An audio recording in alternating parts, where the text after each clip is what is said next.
Hi! Hello! అందరికీ నమస్తే అండి. ఈరోజు నేను మీకోసం గుడ్లు పులుసు తయారు చేస్తున్నాను. సో, దీన్ని ఎలా తయారు చేసుకోవాలి, విధానం ఏంటో తెలుసుకుందాం పదండి. ముందుగా నేను 5 ఎగ్స్ చేస్తున్నానండి. ఎగ్‌ని బాయిల్ చేసి పైన పొట్టు తీసి ఇలా 4 ఘాట్లు పెట్టుకోవాలండి ఎగ్‌కి. సో, మీకోసం చూపించడానికి ఇలా ఒక ఎగ్‌కి చేస్తున్నాను. మిగతా వాటికి నేను ఆల్రెడీ పెట్టేసానండి ముందుగానే. సో, ఇలా పెట్టుకోవాలండి.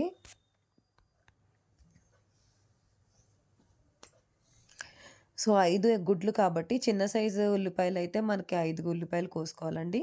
లేదంటే మన పెద్ద ఉల్లిపాయలైతే ఒక 3 కోస్తే సరిపోతుందండి. చిన్న పచ్చిమిర్చి కాబట్టి నేను 6 కోసుకున్నానండి. చూడండి 3 కరివేపాకు రెబ్బలండి ఇవి. ఒక 2 పెద్ద సైజు టొమాటో ముక్కలు కోసుకున్నాను. పసుపు, ఉప్పు, కారం, కొత్తిమీరండి. నేను ఇదివరకే మీకు చెప్పాను కదండీ! మసాలా పేస్ట్ అనేది తయారు చేసుకొని ఉంచుకున్నానని. ఆ మసాలా పేస్ట్ అయితే దీనికి యూజ్ చేస్తున్నామండి. దీని వీడియో ఎలా తయారు చేయాలని మీకు డిస్క్రిప్షన్‌లో పోస్ట్ చేస్తానండి. నా ఛానల్ ఆల్రెడీ ఉంది. సో, ఇంతే తక్కువ ఐటెమ్స్‌తో మనం ఈజీగా గుడ్లు పులుసు అయితే తయారు చేసుకోవచ్చండి. చాలా ఈజీగా ఉంటుంది మనకిది. ముందుగా స్టవ్ ఆన్ చేసి నేనైతే ఒక 50 ఎంఎల్ ఆయిల్ ఏసుకుంటున్నానండి. 40-50 ఎంఎల్ అండి. అంతేనండి. చాలా తక్కువ ఆయిల్ వేస్తున్నాను. ఎక్కువ కాదు. అది కూడా ఎ మనం గుడ్లు వేపాలి కాబట్టి కొంచెం 40 ఏసానండి. లేదంటే 30 ఎంఎల్ సరిపోతుందండి మనకి. సో, చూడండి ఆయిల్ వేగుతూ ఉన్న టైంలో కొంచెం పసుపేసుకోవాలండి.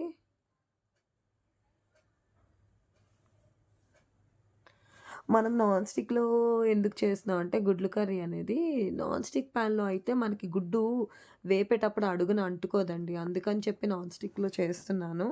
కానీ నాన్ స్టిక్‌లో చేయడం ఇష్టం లేని వాళ్ళు ఎవరైనా ఉన్నట్టయితే ఖచ్చితంగా మీరు గుడ్లు ఒకసారి ఇందులో వేపేసుకొని తీసేసి నార్మల్ దాంట్లో వండుకోండి. లేదు పర్లేదు అంటినా పర్వాలేదు అనుకుంటే మీరు ఐరన్ కడాయిలో వండేసుకోండి. సరిపోతుంది. మనకి పసుపయితే మగ్గిపోయిందండి. ఈ టైంలో నేను ఎగ్స్ తీసేసి వేసేసుకుంటాను. ఎగ్స్ వేసేసుకొని మనం బాయిల్ చేసుకోవాలండి. సారీ, సారీ అండి. ఫ్రై చేసుకోవాలి. సో, ఆల్రెడీ బాయిల్ చేసిన ఎగ్సే కాబట్టి వీటిని ఫ్రై చేసుకోవాలండి ఘాట్లు పెట్టేశాక.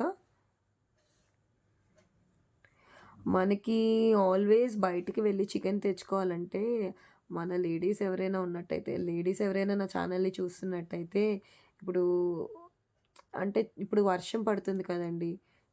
మీరు వెళ్లి చికెన్ తెచ్చుకోవడానికి బద్ధకంగా ఉండి, అన్‌ఈజీగా అనిపించిన సిట్యుయేషన్‌లో ప్రతి ఒక్కళ్ళ ఇంట్లో ఉండే ఐటెమ్ ఏంటంటే ఎగ్ ఉంటుంది. సో, మీకు నాన్ వెజ్ తినాలనుంది.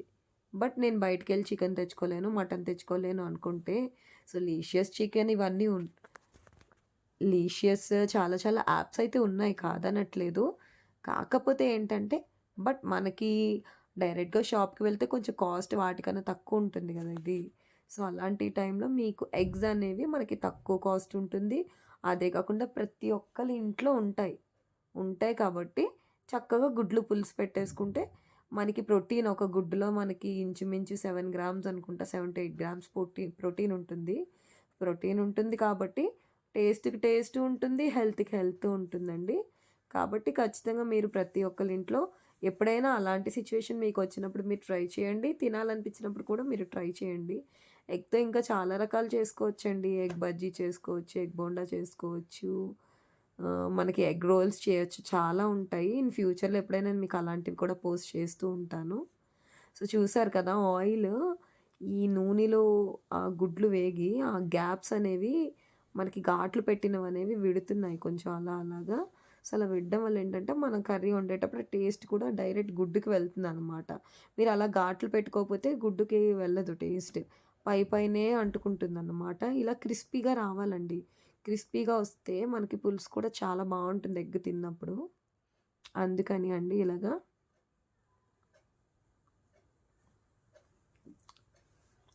అండ్ త్వరలో నేను మట్టి పాత్రలో వంటయితే వండుతున్నానండి. సో, మీకు మట్టి పాత్రలు చాలా మంచిదండి ఆరోగ్యానికి. సో, నేను మట్టి పాత్రలు ఎలా క్లీన్ చేసుకోవాలి, తెచ్చాక దాన్ని ఎలా మనము శుభ్రం చేసి నెక్స్ట్ ఎలా వాడాలి అనేది నేను వీడియో అనేది పోస్ట్ చేశానండి నా ఛానల్‌లో. తప్పకుండా అందరూ చూడండి. డిస్క్రిప్షన్‌లో మీకు అటాచ్ చేస్తాను దానికోసం. మట్టి పాత్రలో తినడం వల్ల ఆరోగ్యంకి మన పాతకాలంలో అమ్మమ్మలు, నానమ్మలు పురాతన కాల టైంలో ఏంటంటే, మనకి ఈ మట్టి పాత్రలనేవి వాడేవారండి వాళ్ళు. అందువల్ల వాళ్ళ ఆరోగ్యాలు కూడా చాలా బావుండేవండి. మట్టి పాత్రలు మట్టి ఎలా తయారవుతుందండి, చూడండి ఇలా మనకి గుడ్డు క్రిస్పీ లేయర్ వచ్చింది కదా! ఇప్పుడు ఈ టైంలో నేను ఆ గుడ్లనేవి నేను బౌల్‌లోకి తీసేసుకుంటున్నాను. నేను వాడే బౌల్స్ అయితే మైక్రో ఓవెన్ సేఫ్ బౌల్స్ అండి. ఇవి హీట్ టెంపరేచర్‌ని మనకి కంట్రోల్ చేస్తాయి. పగిలిపోవడం అలాంటిది ఏది ఉండదండి. సో, అందుకని నేను ఈ బౌల్స్‌లో వేసుకుంటున్నాను. సో, మట్టి పాత్రలు ఏంటంటే ఎలా తయారవుతుందండి మట్టి, మనకి చెట్ల ఆకులు రాలి కింద పడి ఎండకి, వానకి తడిచి ఆ తర్వాత అలాగా మట్టి మనకి భూమిలో కలిసిపోయి అవి అలాగా ఒక మంచి మట్టి కింద తయారవుతుందండి. సో, అది అలాంటి దాంట్లో ఎన్ని మినరల్స్ ఉంటాయండి. మన లోకల్‌గా తయారైన మట్టి, ఆ మట్టిలో ఎన్ని మినరల్స్ ఉంటాయి. దాన్ని మనకి వాళ్ళు తయారు చేస్తారు కదా! సో, కుండగా తయారు చేసి దాన్ని కాల్చి వాళ్ళిచ్చాక మనం ఇలా సీజనింగ్ చేసుకొని, అలాంటి వాటిలో మనం వంట వండుకొని తింటే, మనకి ఈ స్టీల్ అవ్వచ్చు, వేరే దేంట్లో అయినా వంట వండుతుంటే ఊరికే వంట బేగా హీట్ పాస్ అయిపోయి బేగా వంట అయిపోతుంది. అలాంటి దాంట్లో మినరల్స్ అన్నీ పోతాయండి మనకి. కానీ మట్టి కుండలో వండినట్టయితే మినరల్స్ అవి పోవన్నమాట. హీట్ తీసుకుంటుంది కాబట్టి కొంచెం టైం పడుతుంది. ఓపికగా స్లోగా అవుతుంది వంట. బట్ దా అది తిన్న వాళ్ళకి షుగర్, బీపీ ఉన్నవాళ్ళు మెడిసిన్‌ని కూడా మెడిసిన్ అంటే ఇప్పుడు మీడియంలా అంటే ఒక డోస్ రేంజ్‌గా తీసుకునేవాళ్ళు ఆ మట్టి కుండల్లో ఫుడ్ తినడం వల్ల వాళ్ళ మెడిసిన్ డోసేజ్ కూడా తగ్గింది అని చాలా మనకి బుక్స్‌లో గాని లేకపోతే చాలా మెడిసినల్‌గా కూడా చాలామంది చెప్పారండి ఆయుర్వేదంలో. సో, అందుకు మట్టి కుండలో వండినట్టయితే చాలా మంచిదండి. అందుకనే మీ అందరి కోసం మీరు కూడా ఇలా మట్టి కుండలో వండుకుంటే బావుంటుంది అన్న ఉద్దేశంతో నేను మట్టి కుండలు తీసుకున్నానండి. మట్టి కుండలు తీసుకొని అంటే మట్టి కళాయి అవన్నీ తీసుకున్నాను. ఏ ఐటెమ్స్ తీసుకున్నానో మీరొకసారి చూడొచ్చు. ప్లస్ అదే కాకుండా ఈ నాన్ స్టిక్ పాన్స్ కొనాలనుకోండి 1000, 2000 అంతంత కాస్ట్‌లుంటాయండి. స్టీల్ అవ్వచ్చు ఏదైనా కూడా. మనకి మట్టి పాత్ర ఎంతండి 500కి వచ్చాయండి. నేను వీడియోలో పోస్ట్ చేసే ఐటెమ్స్ అన్నీ కూడా. నేను అగనంపూడిలో తీసుకున్నాను నేను వెళ్ళి. సో, అంత తక్కువ కాస్ట్‌కొచ్చినప్పుడు మనకు ఒకవేళ పడిపోయినా మళ్ళీ వెళ్లి తెచ్చుకోవచ్చు అన్న ఇది ఉంటుందండి. స్టీల్ గానీ అవేవైనా మనకలా కాదు గదండీ! మనం మట్టి పాత్ర వాడే కొద్దీ గట్టి పడుతుందండి. ఏళ్లుంటాయండి. మనం కరెక్ట్‌గా వాడుకోవడం తెలిస్తే మనకవి ఎన్నో ఏళ్లుంటాయి. సో, చూసారు కదండీ! మిర్చి ఫ్రై అవుతుంది. ఇదే టైంలో కొంచెం కరివేపాకు కూడా నేను వేసేసుకుంటాను. వేసేసుకొని ఆనియన్స్ మనకి రెడ్ కలర్ అంటే గోల్డెన్ బ్రౌన్ టైప్ కలర్‌లో రావాలండి. వచ్చినట్టయితే మనకు ఆనియన్స్ వేగిపోయినట్టు అవుతుందన్నమాట. సో, అందుకనే ప్రతి ఒక్కళ్ళు మీ ఇంట్లో ట్రై చేయండి. మట్టి పాత్రలో చాలా మంచిదండి ఆరోగ్యానికి. అండ్ అదే కాకుండా ఇప్పుడు నేను చేసే ఎగ్ కర్రీ ఎటువంటి మసాలాస్ అలాంటి బయట దొరికే ప్రిజర్వేటివ్ యాడెడ్ మసాలాస్ ఏవి వేయకుండా చాలా తక్కువ ఐటెమ్స్‌తో నీట్‌గా ఎలాంటి కన్‌ఫ్యూజన్ లేకుండా ఎలాంటి బ్యాచిలర్ అయినా, కొత్తగా ఎవరైనా సిస్టర్స్ ఎవరైనా నేర్చుకుంటున్నారనుకోండి నా వీడియోస్ చూడండి. ఈజీగా మీకు వంటొచ్చేస్తుంది. చాలా వరకు అందరూ ఏమనుకుంటారంటే, అబ్బా! వంట చాలా కష్టం అనుకుంటారు. మనం గట్టిగా నేర్చుకున్నట్టయితే వంట అనేది మన చేత్తో చేసుకొని వండుకొని తిన్నదున్నంత తృప్తి, టేస్ట్ ఏది బయట తిన్నదంత అనిపియదండి మనకి. సో, ఒకసారి ఖచ్చితంగా సిస్టర్స్, బ్రదర్స్ ఎవ్వరైనా నా ఛానల్ చూస్తున్నట్టయితే, ఈవెన్ ద ఫ్రెండ్స్ ఎవ్వరైనా చూసినట్టయితే సో, ఇలా ట్రై చేయండి. నేనొక 2-3 మినిట్స్ మూత పెట్టి వదిలేసానండి. వదిలేసాక మనకి ఆల్మోస్ట్ గోల్డెన్ బ్రౌన్ కలర్ అయితే వచ్చేసింది లైట్‌గా. సో, దీంట్లో మసాలా పేస్ట్ అయితే నేను వేసుకుంటానండి. సో, చూడండి అయిపోయింది కదా! దీంట్లో నేనిప్పుడు మసాలా పేస్ట్ అయితే వేస్తున్నానండి. సో, ఈ మసాలా పేస్ట్ మీకు ఇది వేసుకుంటే ఎలాంటి గరం మసాలా, ఫిష్ మసాలా అయితే వేసుకోక్కర్లేదు చెప్పాను కదా! సో, కొంచెం వేసుకున్నానండి ఇది కూడా. మీకు కుకింగ్ వీడియోకి డిస్క్రిప్షన్ ఉంటుందండి. ఇంగ్లీష్‌లో ఉంటుంది నాది ఫుల్‌గా. ఎవరైనా తెలుగులో అర్థం కాలేదు, లేదంటే రాసుకొని నీట్‌గా చూసుకుంటాను అంటే మీరు రాసుకోక్కర్లేదండి. డిస్క్రిప్షన్‌లో చాలా క్లారిటీగా పెట్టేస్తాను నేను. సో, మీరు అందులో చూసుకొని మీరు ఫాలో అయిపోవచ్చు. స్టవ్ ఆన్ చేసినప్పటి నుంచి కర్రీ ఫుల్‌గా ప్రిపేర్ అయ్యి స్టవ్ ఆఫ్ చేసే వరకు కూడా మొత్తం క్లియర్‌గా మొత్తం ఉంటుందండి. కట్ టు కట్ ప్రతీదీ ఉంటుంది. సో, మీరు ఒకవేళ అలా అయితే ట్రై చేయొచ్చు.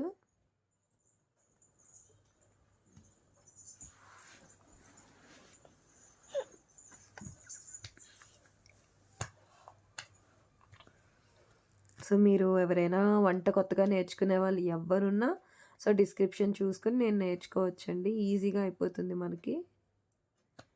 సో, ఎగ్స్‌లో కూడా ప్రోటీన్ ఉంటుంది గదండీ! ఎగ్స్‌లో 7 గ్రామ్స్ ఆఫ్ ప్రోటీన్ ఉంటుందని అంటారు. ఒక ఎగ్‌లోని, దాంట్లోని. కాబట్టి మీరు ఎగ్ కూడా చాలా మంచిదండి హెల్త్‌కి. మీరు అది కూడా ట్రై చేయొచ్చు. ఇందాక చెప్పడం మర్చిపోయానండి. సో, ఒక పెద్ద నిమ్మకాయ సైజ్ అంత చింతపండు తీసుకున్నాను. సో, నేను ఒక ఈ గ్లాస్ అండి. ఈ గ్లాస్ అంటే ఇది 200 ఎంఎల్ గ్లాస్ అండి ఇది. సో, దీంట్లో నేనేంటంటే 400 ఎంఎల్ వాటర్ అండి. అంటే 2 గ్లాసెస్ ఆఫ్ వాటర్ వేసి నానబెట్టేసి ఉంచేసుకుంటున్నాను. లాస్ట్‌లో మళ్ళీ నానదు కదండీ! సో, అందుకు నానబెట్టేసుకొని ఉంచుకుంటున్నాను. పేస్ట్ అది వేగిపోయింది గదండీ! ఈ టైంలోనే నేను టొమాటోస్ కూడా వేసేసుకుంటున్నాను.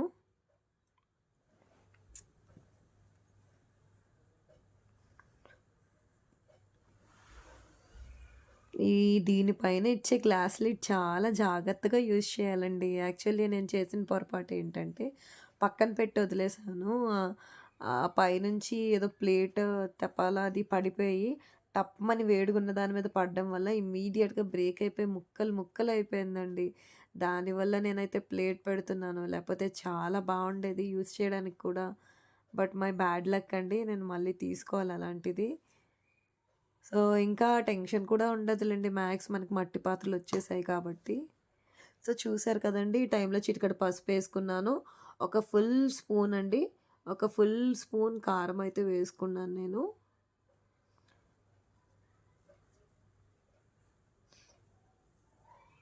సో, దీంట్లోనే ఒక స్పూన్ ఉప్పయితే వేసుకోవాలండి. ఒక ఫుల్ స్పూన్ ఉప్పండి.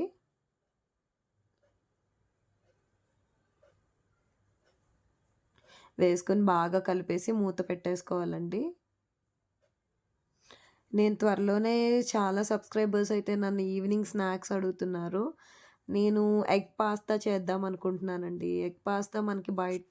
ఎగ్ పాస్తా అంటే చాలా టేస్టీ ఉంటుంది. ఇంట్లో చిన్న పిల్లలకి కూడా యమ్మీ యమ్మీ ఫుడ్ కదండీ! సో, బావుంటుంది గదా! ఈ ఈవినింగ్ టైమ్ స్నాక్స్ కింద బావుంటుంది. మ్యాగీ నూడిల్స్ గానీ, ఎగ్ పాస్తా గానీ చాలా బావుంటుంది.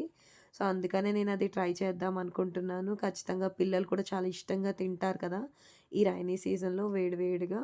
సో, అందుకనే మనకి ఎగ్ పాస్తా బయట రెస్టారెంట్స్‌లో కొనాలంటే చూడండి టమాటా మనకి వేగిపోయిందండి. ఈ టైంలో నేను ఎగ్స్ వేసేస్తున్నాను. సో, ఎగ్స్ వేసేసి బాగా కలిపేసి మూత పెట్టేసుకొని ఒక 5 మినిట్స్ వదిలేసుకోవాలండి. సో దట్ టొమాటో, ఆ కారము అదంతా కూడా ఎగ్‌కి పడుతుందండి. అప్పుడు ఎగ్ టేస్ట్ యాడ్ అవుతుందనమాట బాగా. టేస్టీగా ఉంటుంది ఎగ్ అయితే.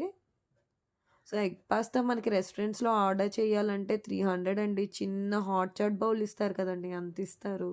అదే మనం ఇంట్లో బడ్జెట్ ఎంతండి గట్టిగా కొడితే మనకి ఒక 60, 70 రూపీస్ బిట్వీన్‌లో అయిపోతుంది. ఒక ఇద్దరు, ముగ్గురు తినొచ్చండి ఇంట్లో చక్కగా చేసుకొని. చాలా తక్కువ. సో, హ్యాపీగా బావుంటుంది కాబట్టి మీరు కూడా ఒకసారి ట్రై చేయండి. మీరు ట్రై చేద్దురు. నేను పెడతానండి మీకు త్వరలోనే మీకు నెక్స్ట్ వీక్ మాక్సిమం పోస్ట్ చేస్తాను. అదే కాకుండా మనకి ఇప్పుడు చూడండి నేను ఆల్రెడీ ఇదివరకు నానబెట్టాను కదా చింతపండు పులుసు. కలిపేసుకొని ఏసేసుకుంటున్నానండి. ఒక 5 మినిట్స్ అలా మూత పెట్టి మగ్గిన తర్వాత అప్పుడు ఈ చింతపండు పులుసేసి, మళ్ళీ మూత పెట్టి ఒక 10 మినిట్స్ అయితే మూత పెట్టి సిమ్‌లో పెట్టి బాయిల్ అవ్వాలండి. సిమ్‌లోనే బాయిల్ అవ్వాలండి. అలా అయితేనే మనకి టేస్ట్ బావుంటుందండి. సో, చూసారా ఎంత కలర్‌ఫుల్‌గా కనిపిస్తుందో మనకి ఆడించిన కారం వల్ల.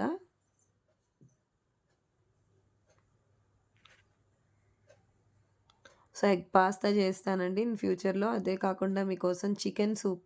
మీరు చికెన్ సూప్ నేనిక్కడ లోకల్‌లో కొనాలంటే చిన్న బౌల్‌లో 3 చిన్న పీసెస్ ఒకటి దుమ్ము చాలా, చాలా దుమ్మండి. దానికి స్కిన్ కూడా చాలా తక్కువుంటది. అలాంటి 3 పీసెస్ ఏసేసి, జస్ట్ చిన్న నూడిల్స్ ఏసేసి, సూప్ ఏసేసి ఇచ్చేస్తారు. రూ. 60, రూ. 70 తీసుకుంటున్నారండి దానికి. ఎందుకండి 50 రూపీస్ పెట్టి చికెన్ తెచ్చుకుంటే చక్కగా మన ఇంట్లో ఉన్న ఐటెమ్స్‌తో చేసుకోవచ్చు. నేను మీకు చేసి చూపిస్తాను అదెలా అనేది. సో, ఖచ్చితంగా మీరు మీ ఇంట్లో ట్రై చేద్దురు. మీరు రూ. 50, రూ. 100 చికెన్ తెచ్చుకున్నట్టయితే ఇంట్లో నలుగురుంటే నలుగురు హ్యాపీగా సాటిస్ఫైడ్‌గా తినొచ్చండి. సో, ఖచ్చితంగా మీకు ఆ వీడియో అయితే నేను నెక్స్ట్ వీక్ పోస్ట్ చేస్తానండి. ఖచ్చితంగా మీరు చూడండి. సో, ఇలాంటి మంచి మంచి వీడియోస్ అన్నీ పోస్ట్ చేస్తానండి. చూడండి ఒక 10 మినిట్స్ బాయిల్ అయిపోయిన తర్వాత నేను కొత్తిమీర వేసి ఒక 2 మినిట్స్ వదిలేసాను. ఫైనల్లీ నేను బౌల్‌లోకైతే తీసి సర్వ్ చేసుకుంటున్నానండి. సో, బౌల్‌లోకి తీసి సర్వ్ చేసుకుంటున్నానండి. చాలా టేస్టీ యమ్మీ